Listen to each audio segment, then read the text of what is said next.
আর ঠিক দুদিন পর 25শে বৈশাখ বাংলার গর্ব, বাঙালির গর্ব, বিশ্বের দরবারে যিনি বাংলার নাম উজ্জ্বল করেছিলেন, বাঙালির নাম উজ্জ্বল করেছিলেন, আমাদের দেশের নাম উজ্জ্বল করেছিলেন, সেই কবিগুরুর জন্মদিন আমরা 25শে বৈশাখ পালন করব।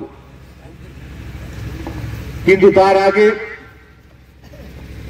আজ কিছু প্রশ্ন আছে যেটা লাউদোয়া ব্লকের, পাণ্ডবেশ্বর বিধানসভা লাউদোয়া ব্লকের এই যে সর্পি অঞ্চল, এই অঞ্চলে কিছু কথা আছে যেটা আমাদেরকে বলতেই হচ্ছে। আপনাদের মনে থাকবে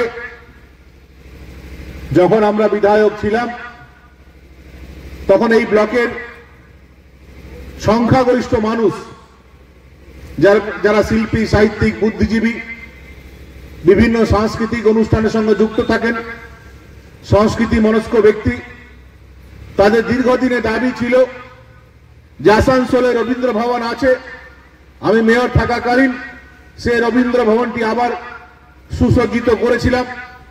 এই অঞ্চলে মানুষ দাবি তুলেছিল যে মেয়র হিসাবে আসানসোলে আপনি যে কাজটি করেছেন আমাদের লাউদোয়া ব্লকে কেন একটা রবীন্দ্র ভবন হবে না। এবং এই অঞ্চলের মানুষের যে আশা আকাঙ্ক্ষা, তাদের দাবি, তাদের ইচ্ছে, সেটাকে মর্যাদা দিয়ে পশ্চিমাঞ্চল উন্নয়ন পরিষদ, জেলা পরিষদ, আসানসোল দুর্গাপুর ডেভেলপমেন্ট অথরিটি সবার সঙ্গে কথা বলে প্রায় 3 কোটি টাকা অর্থ দিয়ে রবীন্দ্র ভবন তৈরি করা হবে এই সর্পির এই অঞ্চলে, এই সিদ্ধান্ত আমরা নিই।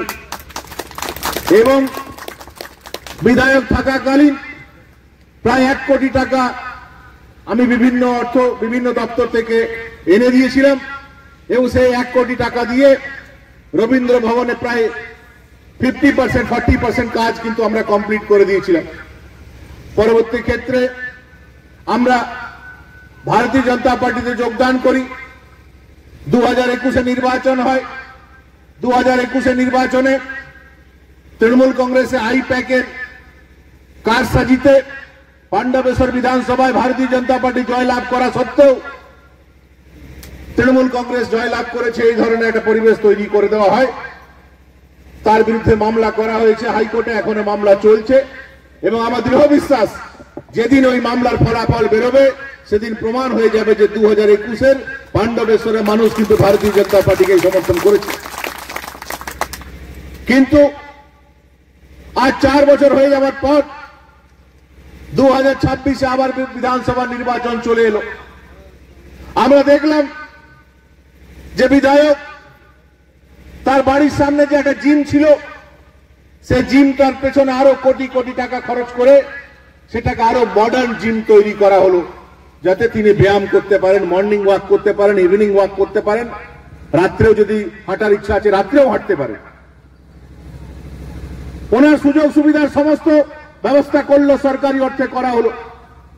কিন্তু 2026-এ আগে 2025-এ বৈশাখের আগে 23শে বৈশাখ কেন আমরা এই প্রশ্ন করব না যে বিগত 4 বছর ধরে বাঙালির গর্ব, বাংলার গর্ব, বিশ্বের গর্ব কবিগুরু রবীন্দ্রনাথের নামে নামাঙ্কিত ওই কমিউনিটি হলটি রবীন্দ্র ভবন আজও কেন তৈরি করা হলো না, তার জবাব কে দেবে? আপনাদের মধ্যে লড়াই থাকতেই পারে। আপনার সঙ্গে সুজিত মুখার্জি লড়াই, সে লড়াই আপনারা ঘরে করুন। তার জন্য সর্পির মানুষকে ভোগ করতে হবে কেন? তার জন্য সর্পির মানুষকে বঞ্চিত হতে হবে কেন? আপনি সুজিত মুখার্জি, যার জন্য আপনি বিধায়ক হয়েছিলেন, 2021-এ আপনি যেখানকার ব্লক প্রেসিডেন্ট ছিলেন, পাণ্ডবেশ্বরের ব্লক প্রেসিডেন্ট, সেখান থেকে কিন্তু আপনি পরাজিত হয়েছিলেন।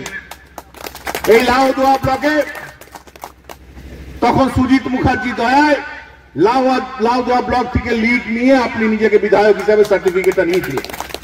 পরবর্তী ক্ষেত্রে ওই নির্বাচনের সময় সুজিত মুখার্জি আপনাকে নিয়ে গ্রামে গ্রামে ঘুরেছিলেন, তিনি এমন ভেবেছিলেন যে ঈশ্বরকে পেয়ে গেছেন এবং আমাদের বিরুদ্ধে যা বলা সবটাই তিনি বলেছিলেন। আজ 4 বছর পর প্রশ্ন করি, সুজিত বাবু, সেদিন আপনি নরেন চক্রবর্তীকে সমর্থন করেছিলেন, বিধায়ক হিসাবে সার্টিফিকেট পাওয়ার পর প্রথম যে কাজটি করলো আপনাকে ব্লক প্রেসিডেন্ট থেকে সরিয়ে দিলে। দ্বিতীয় যে কাজটি করেছে, যে উন্নয়ন, আমি এটা মানি যে হ্যাঁ এটা করতে গেলে আপনারও সব সমর্থন ছিল, আপনি এই ল্যান্ডটা জোগাড় করে দিয়েছিলেন, আপনি এই ব্যবস্থা করেছিলেন এবং আপনাকে টাইট দিতে গিয়ে সর্পির মানুষকেই টাইট দিয়ে দিল। আমি নরেন চক্রবর্তী মহাশয়কে বলি যে সুজিত মুখার্জি তো এখন সর্পি গ্রামে থাকেন না, উনি তো দুর্গাপুর চলে গেছেন। ভাই, সর্পির মানুষের জন্য এটা কমপ্লিট করে দিন। সুজিত মুখার্জির উপর আপনার রাগ আছে, সে রাগ আপনি দুর্গাপুরে গিয়ে বার করুন। সর্পির মানুষ কি অন্যায় করলো, তাদের কেন রবীন্দ্র ভবনটা আপনি হতে দেবেন না?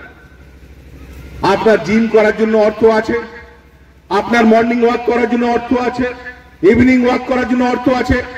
আর 25শে বৈশাখ যখন আসবে, ধুতি পাঞ্জাবি পরে রবীন্দ্রনাথের মূর্তিতে সমস্ত জায়গায় মালা দিয়ে বেড়াবেন। এই মালা দেওয়ার কোন যুক্তি আছে? কবিগুরু নামে পুরো অঞ্চলে একটা রবীন্দ্র ভবন নাই। যে রবীন্দ্র ভবন তৈরি হচ্ছিল, এই রবীন্দ্র ভবন হলে দুর্গাপুরে মানুষ এখানে আসতো, পাণ্ডবেশ্বরে মানুষ এখানে আসতো, লাউদোয়া ব্লকের, ফরিদপুর ব্লকের বিভিন্ন অঞ্চলে মানুষ এখানে আসতো। শিল্পী, সাহিত্যিক, বুদ্ধিজীবীদের, একটা সংস্কৃতি মনস্ক ব্যক্তিদের একটা প্রাণ কেন্দ্র হয়ে যেত এই রবীন্দ্র ভবন। সেই রবীন্দ্র ভবন আপনি কমপ্লিট করলেন না বা করতে দিলেন না। আমরা আজ দাবি করছি, আজকে 25শে বৈশাখের আগে 23শে বৈশাখ আমরা এখানে ধর্নায় বসেছি এবং আমরা বলছি যে যারা এই রবীন্দ্র ভবনকে বন্ধ করে দিয়েছে, যারা এই রবীন্দ্র ভবনকে যাতে কমপ্লিট না হয় সে চক্রান্ত করেছে, 25শে বৈশাখ কবিগুরু ফটোতে, কবিগুরু মূর্তিতে মালা দেওয়া তাদের কোনো অধিকার নেই, কোনো অধিকার নেই, কোনো অধিকার নেই।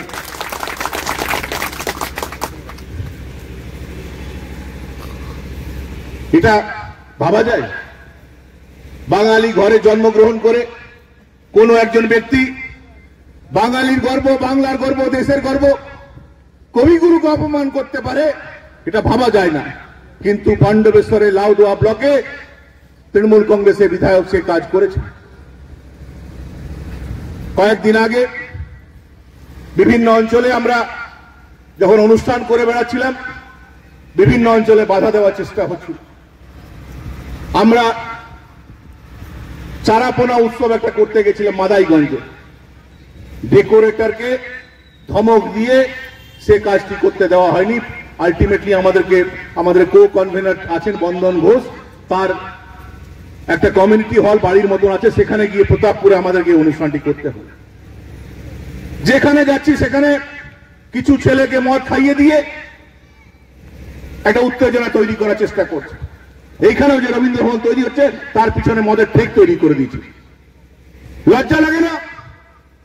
রবীন্দ্র ভবন প্রস্তাবিত রবীন্দ্র ভবনের পেছনে বসে লোকরা মদ খাবে আর আপনি গাড়িতে ঘুরে বেড়াবেন, আপনি রবীন্দ্রনাথের মূর্তিতে মালা দেবেন, কিন্তু কারো কিছু বলার সাহস নেই, বলতে দেবেন না। বলতে দিলেই হামলা, রক্তাক্ত করে দেওয়া। কিন্তু এখন দুদিন ধরে, সকালেও প্রোগ্রাম করেছি, সকালে কেউ বাধা দিতে আসেনি। এইখানেও প্যান্ডেলওয়ালাকে বাধা দিয়েছিল, ইচ্ছাপুর থেকে আমাদেরকে ডেকোরেটর আনতে হয়েছে, এখানেও লোকাল ডেকোরেটরকে প্যান্ডেলটি করতে দেয়নি। কিন্তু প্রকাশ্যে কেউ আসছে না। দুদিন ধরে একটু ভালো ভালো 2-3টে ট্যাবলেট দেওয়া হয়েছিল,